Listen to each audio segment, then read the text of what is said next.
Hi, Sharon. How are you?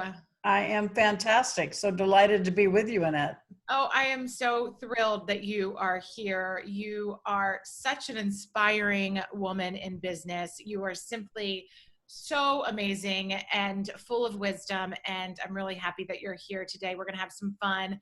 We are joined today by Sharon Lechter. She is a keynote speaker and best-selling author and business strategist and mentor. And a podcast host, right?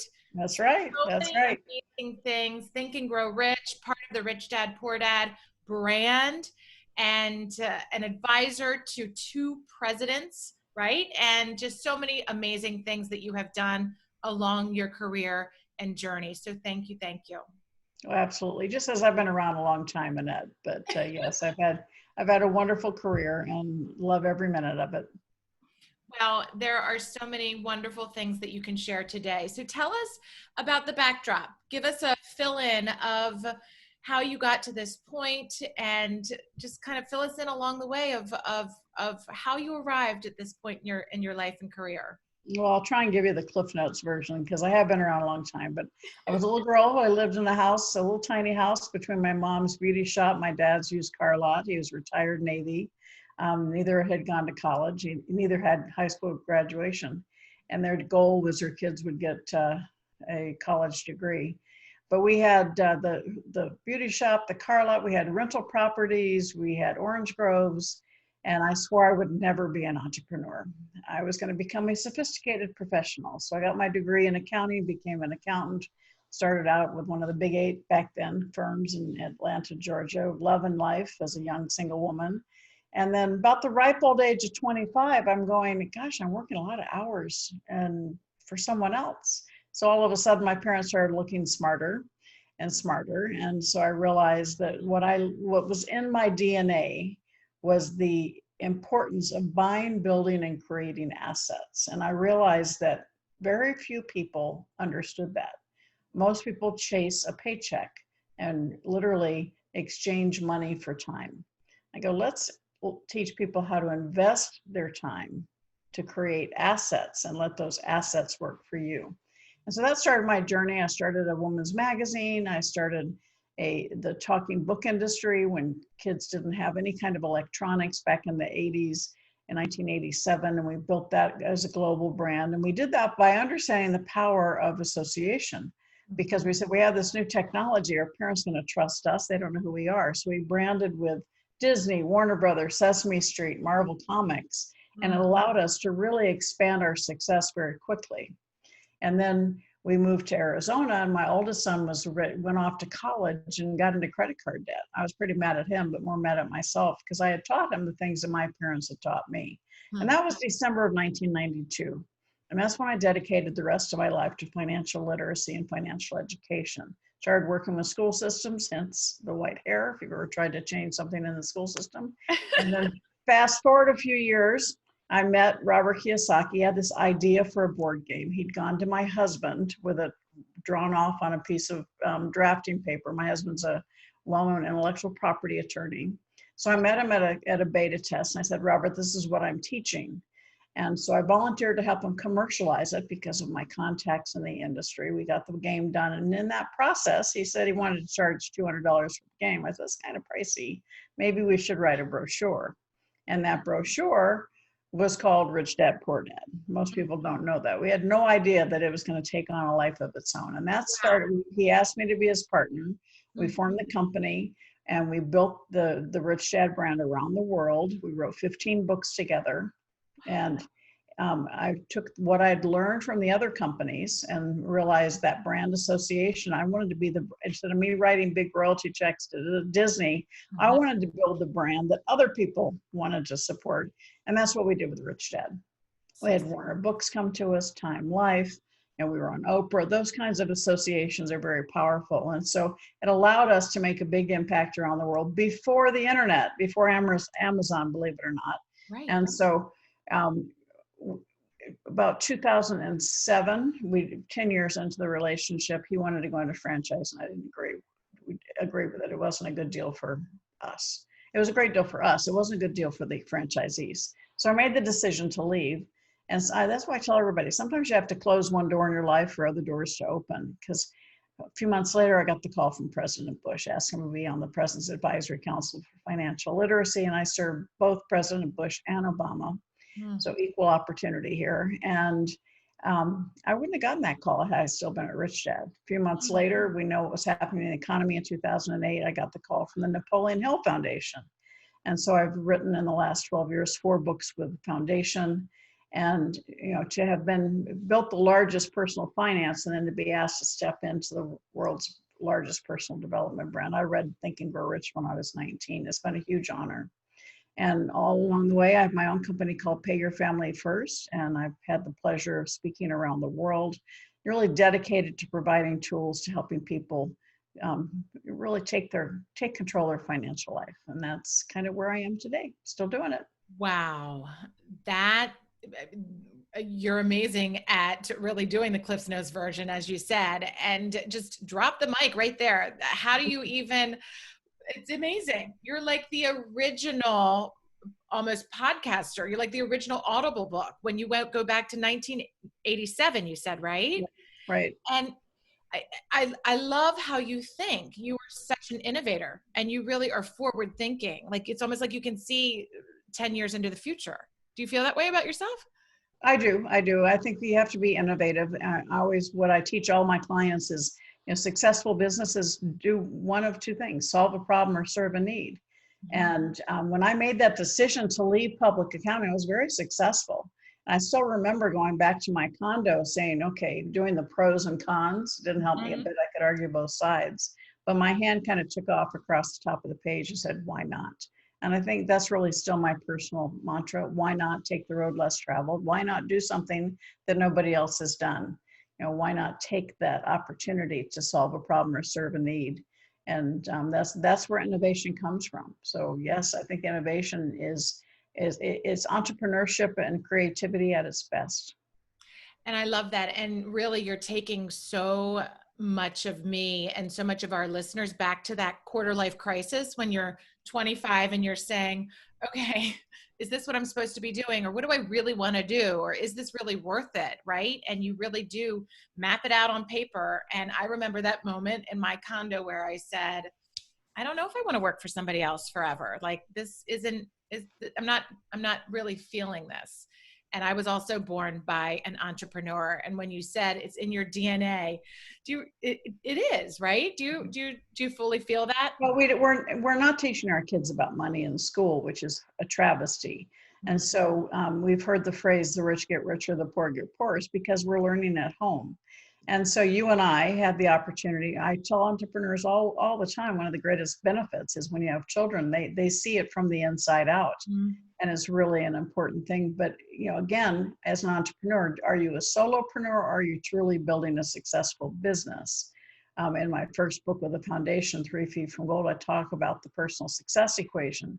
People start with their passion and their talent.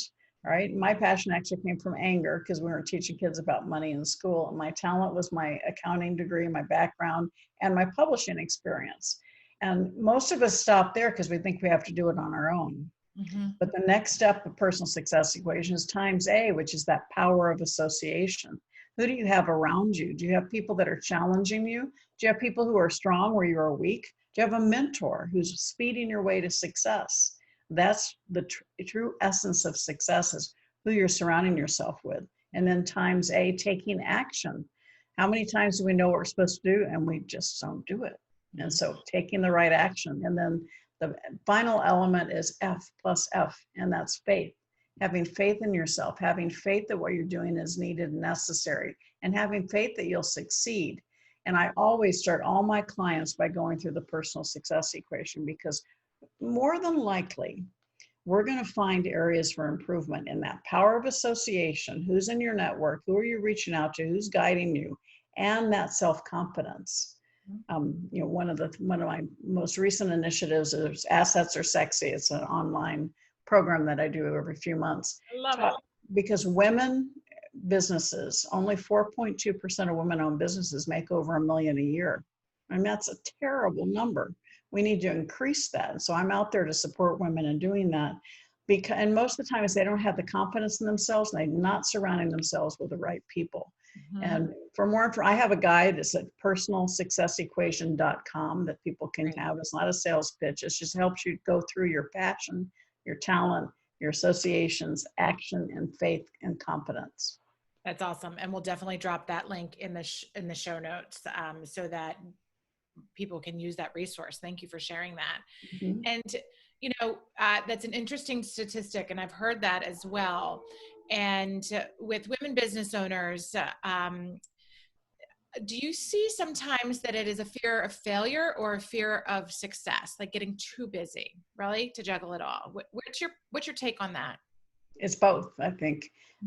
Some people don't feel like they're good enough. They're never good. Says their fear of failure is also fear of inadequacy and fear of asking for help. I tell people all the time, don't think of it as asking for help. Think of it as showing respect to the person that you're talking to, whether it be a mentor or someone that can help, that you can learn from.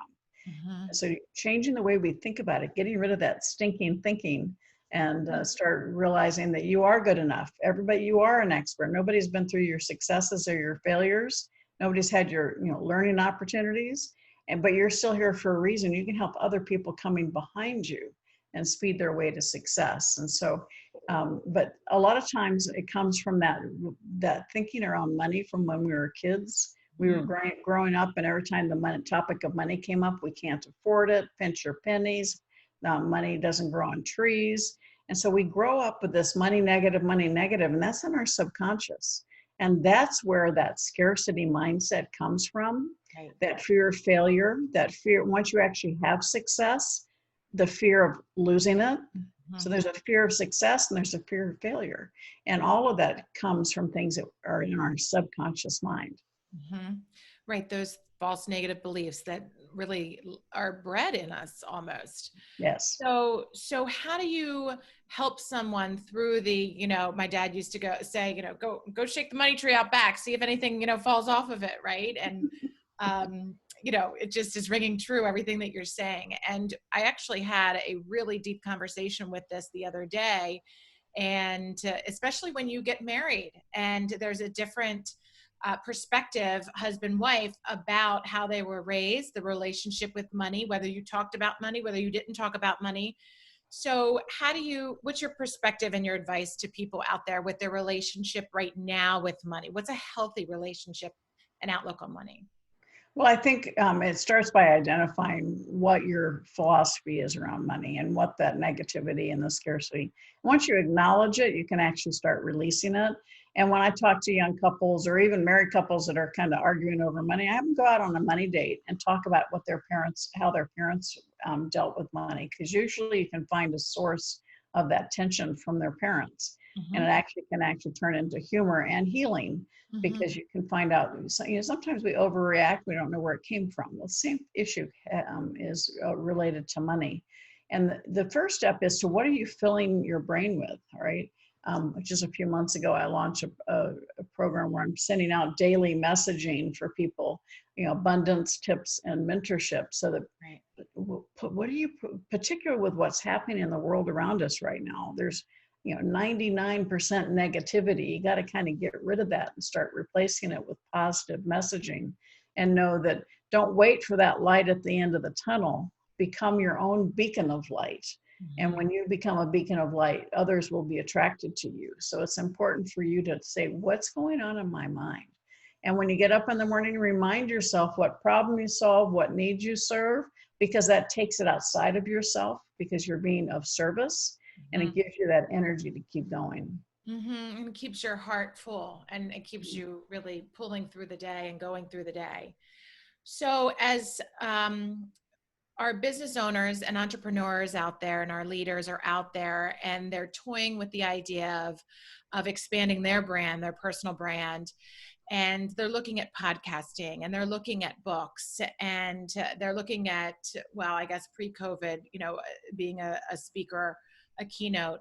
You have done them all so well and just so magically well. Really, you've nailed them all. what would be your advice if they are looking to dip their feet into one of those venues? Well, the greatest way to financial success is through having income producing assets. That's the only way to do it. And so what you see is me walking the talk, creating assets, ongoing assets that people can find benefit from. Many of them are free because it's a way for me to build the community. Others are there. I have online courses that help people at their own pace that they can do that I've basically created. And so anybody that wants to have that legacy, you need to think of how are you creating that legacy? Are you doing it through video? Are you doing it through the written word books? Are you doing it through podcasts?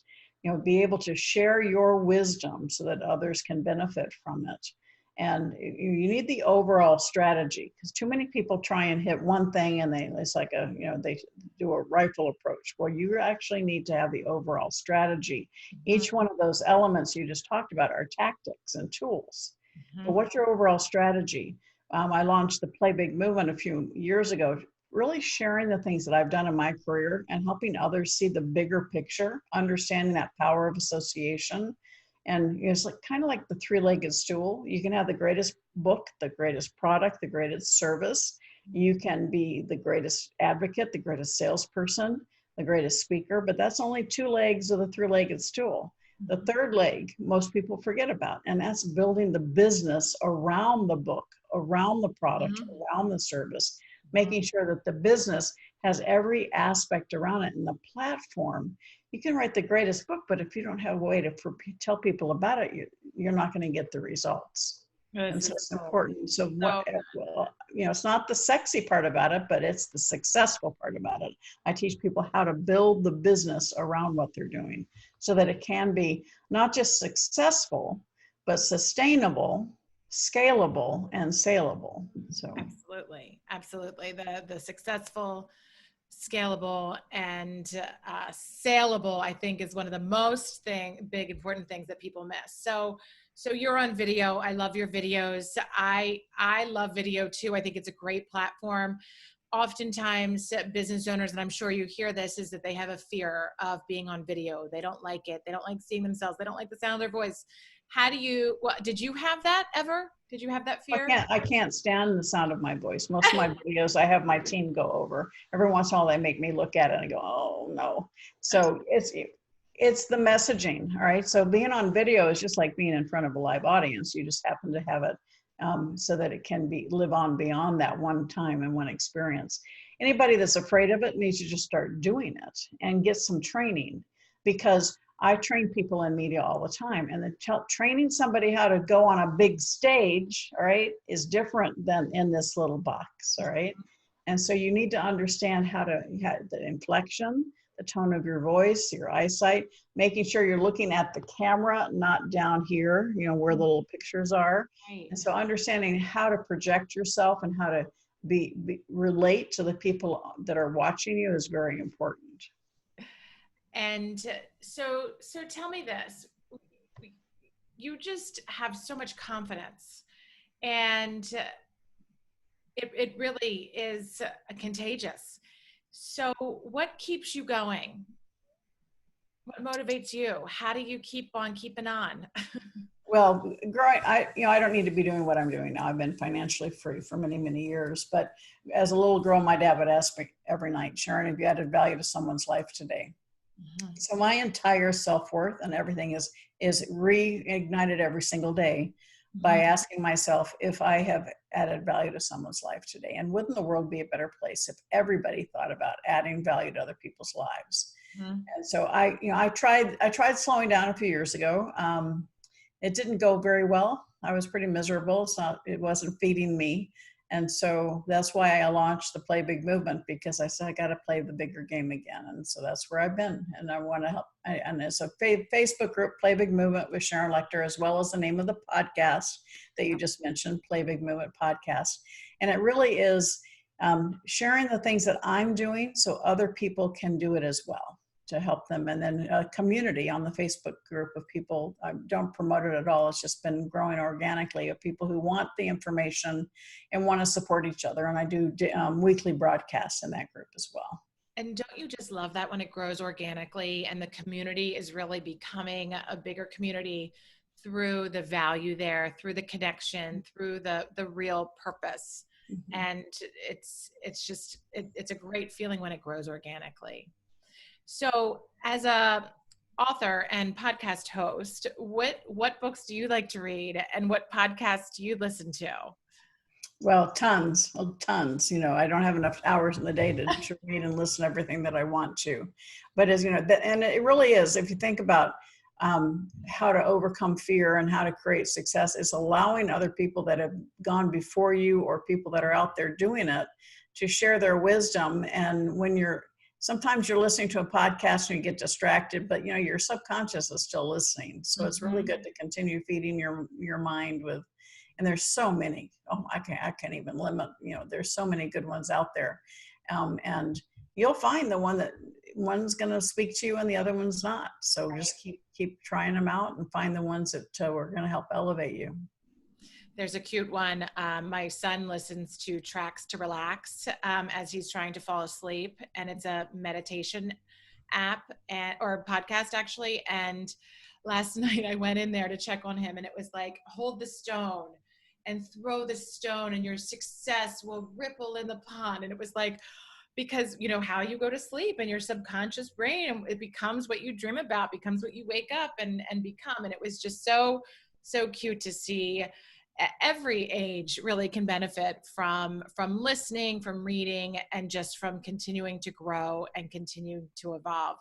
So you've given so much advice. Oh my goodness. So many good nuggets here. What do you tell startup entrepreneurs? What's your advice there? Well, start with understanding your mission. All right.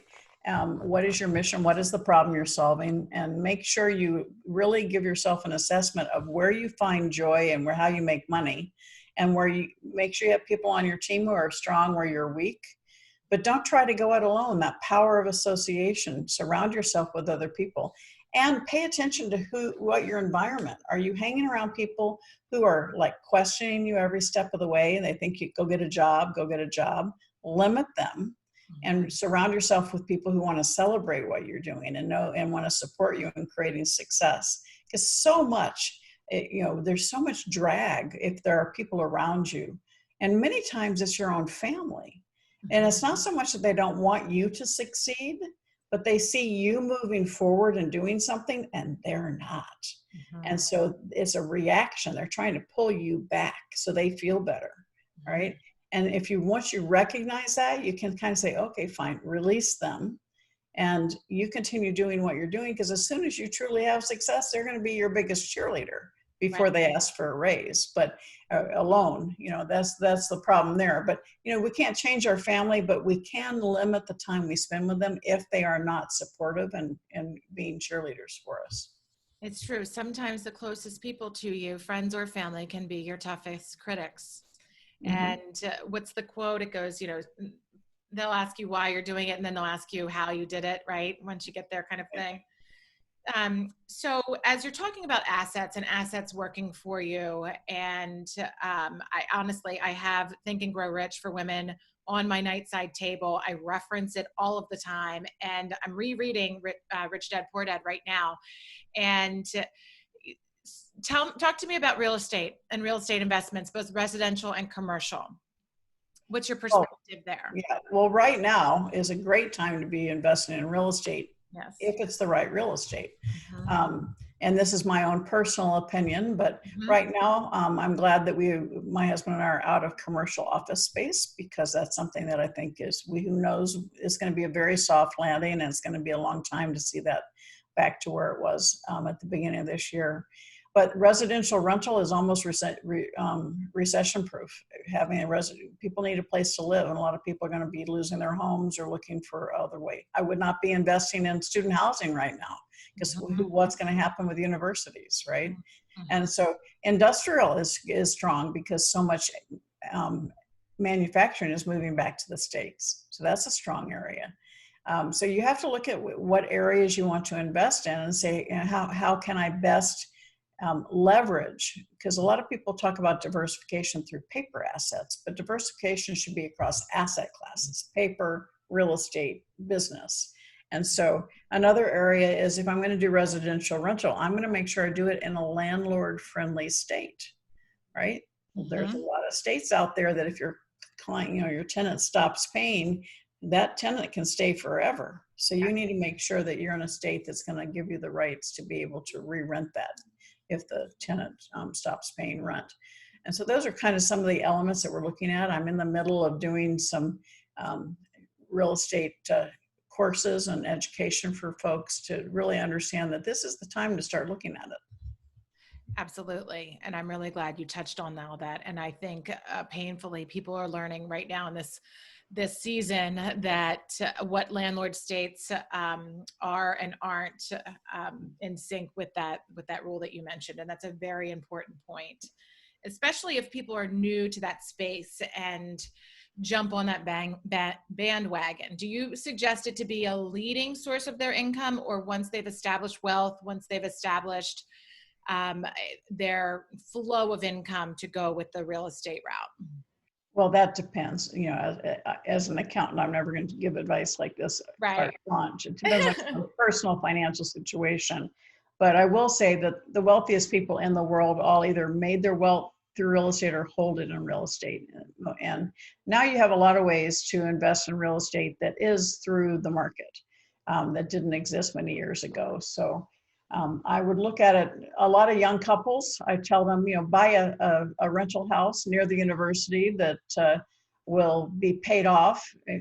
Your tenants are paying all the mortgage until your kid is 18, is paid off, it's ready to go. You either can sell the property and use that for their education, or you can continue renting it and use the cash flow. That may not be depending on what happens with our universities, but that's something, we think of innovative ways that you can use real estate to help you build your wealth, because the economics of residential rental properties is that you put 20% down, give or take. Bank is giving you 80%, but you have 100% of the ownership. You have 100% of the appreciation. You have 100% of the tax benefits. So it's a pretty good, sweet deal. And you have the ability to, leverage that as it continues growing up in value. You have the opportunity to grow and be able to get, if you have a positive cash flow property of $500 a month, how many of those can you afford to get? As many as you can, right? And so continue to building your portfolio.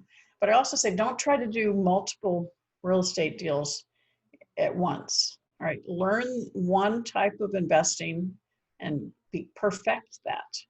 Don't try to do commercial office, residential rental, apartment, multifamily. Be careful what you're doing and make sure you have the right people on your team.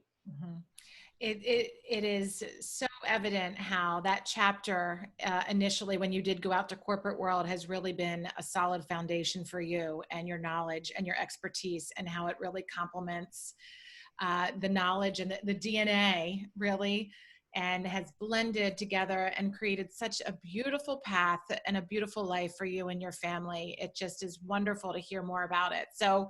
So what's to come? What do you feel? What do you want to ask the universe and put out there for you personally? What are you looking forward to? I'm continuing to serve people as best I can. I have multiple different programs. I do have a new book coming out. Oh, great. Called Exit Rich. Great. Tell us about it. Yes, it's coming. It's actually available electronically right now if you wanted to order it, exitrichbook.com. Okay. It's been picked up by Inc. magazine, and it comes back to so many people think they are business owners and they try to sell it and realize there's no value because they haven't done what they needed to put that third leg of that three-legged stool on. And so this book I co-authored with the top female business broker in the country, Michelle Seiler-Tucker. And so she's the tactician of the things that she does to get companies ready for sale. Yes. I'm the strategist, understanding as a mentor, as an investor, these are what things that we're looking for. And so it's a really good tag team to help people understand the fundamentals of building a strong business that will increase in value because you've done what you need to make it scalable. And then obviously when you decide to sell it, you have everything in place. So it's not a mad dash at the end to try and get documents in and agreements. It helps you do it along the way so you can have the strongest and most successful company possible. Yes, and it'll make that due diligence phase so much more enjoyable. Yes. And less hairy for sure. Well, I can't wait to read that and or listen to it. It's great. And it sounds like a great connection, a great partnership. And is it geared solely towards women business owners, or is that towards male and female? Okay. Oh, no, no, no. It is, Steve Forbes gave us, he said, so many business owners end up leaving equity on the table. This book will be a gold mine for entrepreneurs. So, Yes, I love it. I love it. Congratulations on that. That's amazing. thank you. I'm pretty excited about it. It was going to be out earlier this year, but obviously with COVID, it's pushed. The actual publication of the book is January of 2021. But again, when we talk about innovation, we created it so that if you pre-order it now through exitrichbook.com, we will automatically send you the electronic version so that you have the information now, and then you'll get the hardcover in January when it's released. So. Great, great. I can't wait to get my hands on that. So what, through the season of COVID, as we are wrapping up here, what are you taking with you and what are you leaving behind? Well, that's a great question. I think, we realize that all the clothes in our closet, we don't need very much anymore, do we? And last year I was on the road for 80% of the time, the last several years. All right. And I've been home. I've been back on the road the last 2 weeks. And it's like, you know what? And I loved it. I love speaking live to groups, and I've missed that. So I've enjoyed being back doing that. But I also realized that I enjoy being home too. And I'd kind of gotten to the point where I didn't see my house too much. So what I've taken from it is a redefinition of how I'm going to be spending my time in the future, and retooling. And really, I had already started 2 years ago to build more of my online offerings and presence. And so the timing was pretty good with COVID hitting, but we're still filling that out and looking at how we can support people, because I do high level mentoring and it's not inexpensive. And so we've taken my high level mentoring program and we've created what we call the Play Big course. They're all available on SharonLechter.com. And so that course takes people from being financially confident to all the way up to being financially free, understanding brand association, understanding creating yourself as an authority. And that as an authority, then you have the opportunity to, you're an authority when people are calling you, and you're not calling others. Right. And so I want to support people in creating that next best life, because that Play Big movement is being number one in your field, living your legacy, and creating maximum impact. I love it. I love it all. And I'm so glad that you're able to have that perspective and to do a little bit of both the brand, the content, the repurposing, and the programs that you are building online are phenomenal. And you're doing such a great job navigating that space and building that space and becoming and owning it, an authority, right, in that space, which is so amazing. And I do have to say, you are such a gracious host when the Women's Presidents Organization was in Arizona, right?